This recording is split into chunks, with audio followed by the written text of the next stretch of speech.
12 روزہ مدنی کورس شیخ طریقت امیر اہل سنت دامت برکاتہ العالیہ کا پسندیدہ کورس جو اسلام آباد پاکستان میں ہے جاری۔ عاشقان رسول اس کورس میں کیا کیا سیکھتے ہیں، جھلکیوں کی صورت میں آپ بھی دیکھیے۔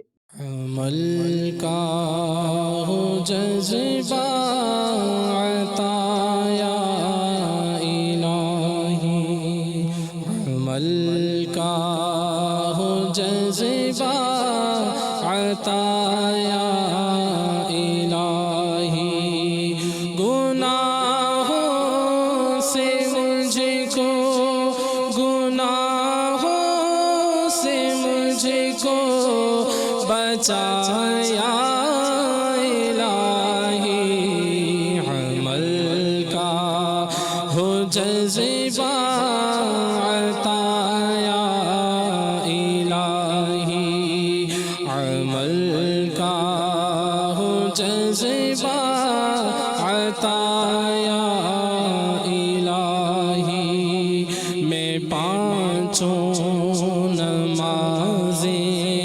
پڑھوں با جماعت، ہو توفیق ایسی عطا یا الہی۔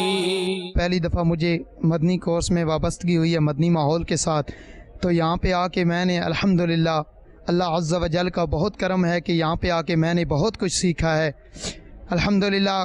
جس جہالت کی میں ہم زندگی گزار رہے تھے، یہاں پہ آ کے مجھے پتہ چلا کہ کھانا جو ہے وہ کس طرح کھانا چاہیے، کھانے کی سنتیں کیا ہیں۔ اس کورس پر عمل کرنے سے انسان واقعی انسان بن جاتا ہے۔ یہ ذہن ملا کہ فکر مدینہ کس طرح کی جاتی ہے، الحمدللہ اشارے سے گفتگو کا ذہن بنایا اور کچھ نہ کچھ لکھ کر بات کرنے، اور قفل مدینہ اینا کا ذہن بنا۔ یہاں پر درست قرآن پاک پڑھنے کا موقع ملا، نماز چاٹ اشراق پڑھنے کا موقع ملا۔ گھر میں مدنی ماحول بناؤں گا اور اس پر خود بھی عمل کروں گا اور لوگ اپنے گھر والوں کو بھی اس کا پابند بناؤں گا۔ نماز کے احکام پتہ چلے، نماز کے واجبات، نماز کی شرائط وغیرہ پتہ چلا، اور غسل کے فرائض وغیرہ پتہ چلے۔ اللہ تعالیٰ مجھے ان مدنی انعامات پر عمل کر کے اپنی اصلاح کرنے کی توفیق عطا فرمائے۔